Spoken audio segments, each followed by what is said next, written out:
Le Fil Info. Ici Zach Langlois et voici votre fil d'actualité de l'Association des radios communautaires de l'Ouest et des Territoires. En Saskatchewan, les délinquants violents et faisant l'objet d'un mandat d'arrêt non exécuté pourraient ne plus bénéficier des prestations sociales. L'équipe chargée de recueillir les renseignements sur eux et de formuler des recommandations est en vigueur depuis le 1er novembre. L'équipe collaborera avec les ministères et les sociétés d'État afin de suspendre les prestations gouvernementales des délinquants, notamment le soutien du revenu ou le logement social, indique la province dans un communiqué de presse. Pour sa part, le ministre des Services sociaux de la Saskatchewan, Jane Makowski, a indiqué qu'il s'agit aussi de s'assurer que les besoins financiers des familles des délinquants continuent d'être satisfaits tout en planifiant un avenir plus sûr. Le ministère des Services sociaux collaborera avec ses partenaires du ministère des Services correctionnels, de la police et de la sécurité publique pour soutenir le travail de l'équipe de renseignement et prendre des mesures pour mettre fin aux avantages accordés aux délinquants violents prolifiques dont les mandats ne sont pas exécutés, a ajouté Jane Makowski. La nouvelle équipe a été créée en vertu de la loi Warrant Compliance Act, quelques mois après les attaques au couteau ayant fait 11 morts en septembre 2022 dans la nation Cree James Smith et à Weldon en Saskatchewan. Miles Sanderson, le principal suspect des attaques, a été déclaré mort quelques instants après son arrestation par les forces de l'ordre. À la suite de cet incident, les autorités policières ont indiqué que M. Sanderson faisait l'objet d'une recherche depuis mai 2022, moment où il a interrompu ses rencontres avec son travailleur social attitré et a été classé comme en liberté illégale. L'homme de 32 ans purgeait une peine fédérale de près de 5 ans pour agression, vol, méfaits et menaces. Il a bénéficié d'une libération d'office en août 2021. Selon les autorités, il bénéficiait toujours des prestations du gouvernement provincial. Wab Kinew réclame la suppression de la taxe carbone sur le chauffage au gaz naturel. Le premier ministre du Manitoba, Wab Kinew, demande à Ottawa de mettre fin à la taxe carbone sur le gaz naturel, un point central de la campagne de l'ancienne première ministre Heather Stefanson lors des dernières élections provinciales. Quelques jours après que le ministre manitobain des Finances, Adrian Sala, ait réclamé une exonération de la taxe pour le chauffage domestique semblable à celle sur le mazout, M. Kinew ajoute souhaiter la même exonération pour les appareils de chauffage au gaz naturel. La taxe carbone n'est pas une solution miracle pour lutter contre les changements climatiques, a déclaré M. Kinew à Halifax, où les premiers ministres provinciaux et territoriaux se sont réunis lundi. Il semble que ce soit le travail acharné d'un grand nombre d'individus qui permettra d'avancer vers un avenir respectueux du climat, affirme-t-il. Environ 60% des foyers de la province sont alimentés au gaz naturel selon Hydro-Manitoba. Pour obtenir un large soutien public en faveur d'une action sur le changement climatique, il faut faire participer les travailleurs, il faut rallier les familles de la classe moyenne, affirme le premier ministre. Lors de la récente campagne électorale, le chef du Parti progressiste conservateur et ancienne première ministre Heather Stefanson avait promis de poursuivre le gouvernement fédéral en justice dans sa quête de suppression de la taxe carbone des tarifs d'Hydro-Manitoba. Son prédécesseur Brian Pallister avait pour sa part intenté une action en justice. De son côté, le député de Fort White et porte-parole du Parti progressiste conservateur en matière de finances, Colby Kahn, a accusé le nouveau Parti démocratique de faire volte-face sur la question. Le ministre des Finances du gouvernement néo-démocrate a déclaré l'année dernière que la suspension de la taxe sur le carbone coûterait de l'argent au Manitoba moyen.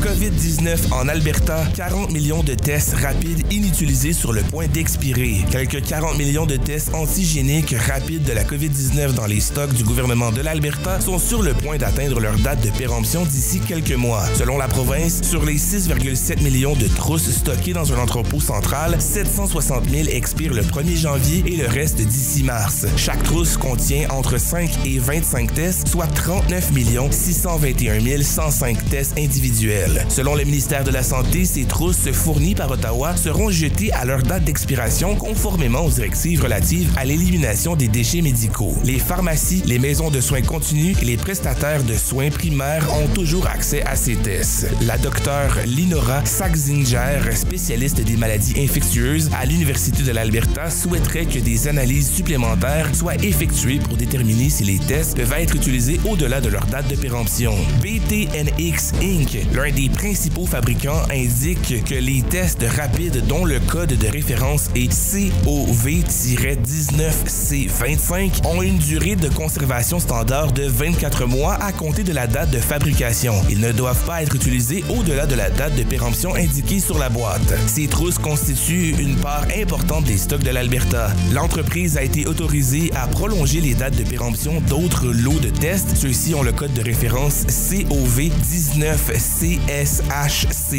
sur la boîte. La province n'avait pas encore confirmé si l'un d'entre eux était en circulation en Alberta. Les dates d'expiration prolongées vont de mars 2024 à juin 2024. Santé Canada ne recommande pas l'utilisation des tests antigéniques rapides périmés. Le ministère précise que les entreprises effectuent des recherches approfondies, notamment en recueillant des données sur le fonctionnement des composants au fil du temps et dans des conditions changeantes telles que des températures extrêmes.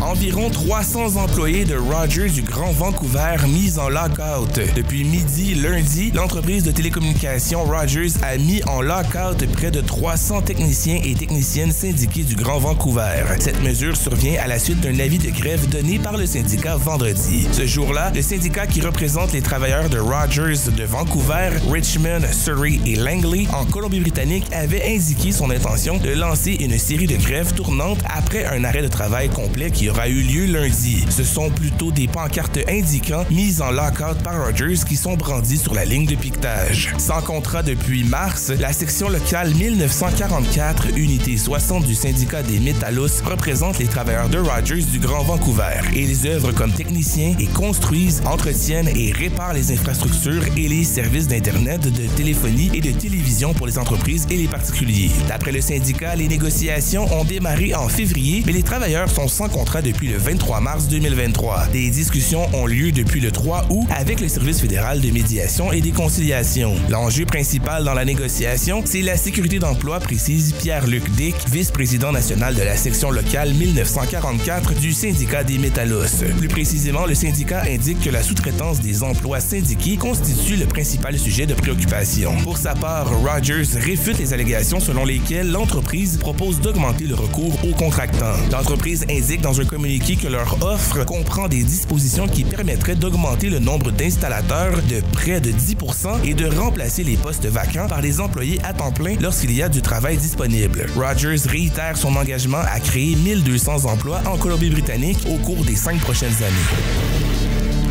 Les candidats s'expriment sur le logement et le coût de la vie lors d'un forum électoral. 6 organisations ténoises à but non lucratif ont organisé un forum pour entendre la position des candidats de Yellowknife sur le logement, la sécurité alimentaire, le coût de la vie et la petite enfance. Selon Amb Chenumiu, candidat de Yellowknife Centre, ces organisations contribuent au fonctionnement des communautés, un sentiment partagé par l'ensemble des 16 candidats présents. Le manque de logement, notamment pour les personnes en situation de vulnérabilité, a été abordé plusieurs fois lors de ce forum auquel une quarantaine d'électeurs ont participé jeudi. Le YWCA a voulu savoir quelles seraient les solutions pour améliorer l'accès au logement des femmes. La Territoire du Nord-Ouest Senior Society s'est préoccupée de son côté de la question du logement pour les personnes âgées. Caroline Wazunek, élue par acclamation, et Stacey Arden, la candidate de Great Slave, croient qu'il faut plus de logements pour les femmes, tandis que Matthew Spence, candidat de Yellowknife Spence, pense qu'il faut plus de résidences pour personnes âgées comme Northern United Place. Le candidat de Great Slave, James Lawrence, aimerait que Housing Territoire du Nord-Ouest recommence à construire des logements. L'ambiance s'est tendue lorsqu'un représentant de Northern Mosaic Network a posé des questions sur les difficultés que rencontrent les transgenres, non-binaires et personnes bispirituelles. John Ho, candidat de Yellowknife North, a été hué après avoir répondu qu'il ne peut rien faire pour aider ces gens et que les codes de construction ne prévoyaient que des toilettes pour les femmes et les hommes. De nombreux candidats dont Caitlin Cleveland et Shona Morgan et Robert Hawkins ont insisté sur la nécessité de mieux organiser le processus de financement des organisations à but non lucratif. Les organisateurs du forum ont invité tous les candidats, mais certains n'ont pas pu y participer car ils ont assisté à un autre événement. La Légion royale canadienne d'Iqaluit célébra sa 63e cérémonie du jour du souvenir le 11 novembre de cette année. Il s'agit d'un service d'une durée impressionnante et historiquement très fréquenté qui attire généralement une foule de près de 400 observateurs. Un défilé composé de membres de la Gendarmerie royale du Canada, de la Légion, des Forces armées canadiennes, des Rangers et des cadets de l'air débutera au quartier général de la division V de la Gendarmerie royale du Canada après les 2 traditionnelles minutes de silence à 11 h. Les participants au défilé défileront vers la salle des cadets au centre-ville d'Iqaluit. La Légion demande que le public se rassemble à 10h45 afin que la cérémonie puisse suivre le protocole traditionnel. Originaire d'origine écossaise et ayant une longue histoire militaire familiale près de la ville écossaise de Selkirk, Graham a déménagé à Iqaluit à l'âge de 10 ans et a passé 30 de ses 67 années dans la réserve de l'aviation royale canadienne. Comme beaucoup de Canadiens, il est né dans la tradition militaire. La cérémonie du jour du souvenir suivra le même rituel observé à Ottawa, à la seule différence que Graham prononcera également une allocution en Inuktitut. L'établissement et le maintien du rituel du souvenir année après année sont essentiels pour honorer les morts et les sacrifices consentis au cours des nombreux conflits internationaux dans lesquels le Canada a été impliqué depuis la Première Guerre mondiale selon Graham, dont le grand-père a servi pendant le conflit mondial qui a pris tant de temps, vit entre 1914 et 1918. À une époque où l'histoire semble parfois sur le point de se répéter, c'est de cela qu'il s'agit, ne pas oublier, conclut le président de la Légion d'Iqaluit.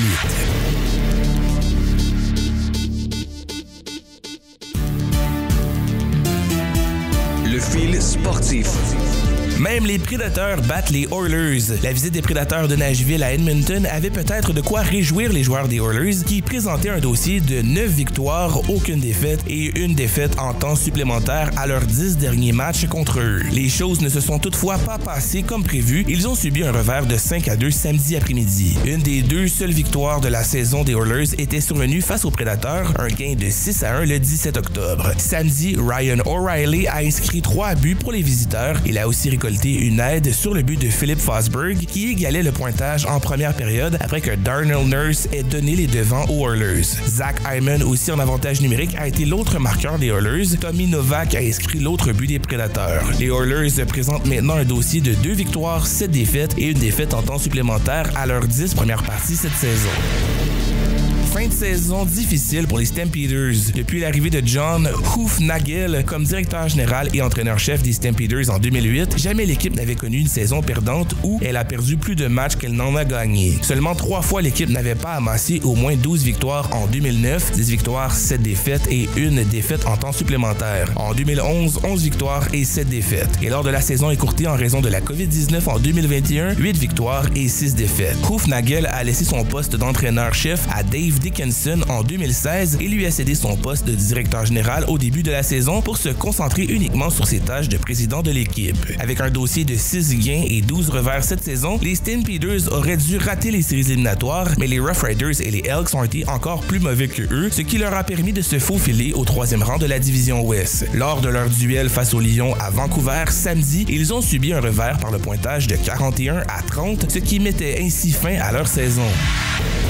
Une Winnipégoise remporte l'or au championnat mondial des maîtres en dynamophilie. La Winnipégoise Gail-Ann Breezy a remporté l'or pour la 2e année consécutive au championnat mondial des maîtres en dynamophilie. La femme de 63 ans a remporté 4 médailles d'or dans cette compétition internationale qui a eu lieu en Mongolie le mois dernier. La dynamophilie est une discipline de force qui consiste à soulever la plus lourde charge possible et en rester maître lors de l'exécution de squats, de développé couché et de soulevé de terre. Gail-Ann Breeze raconte que tout a commencé quand elle s'est mise à fréquenter la salle de sport il y a quelques années.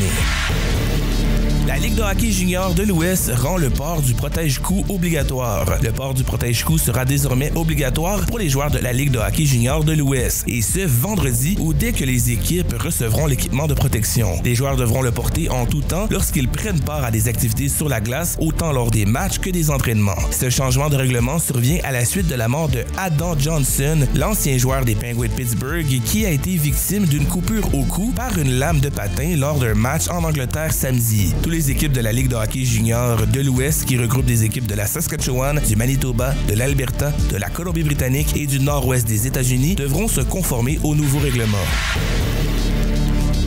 Ce fil d'actualité est produit par l'ARCO en collaboration avec Boréal FM en Alberta. Ce projet est financé par Patrimoine canadien.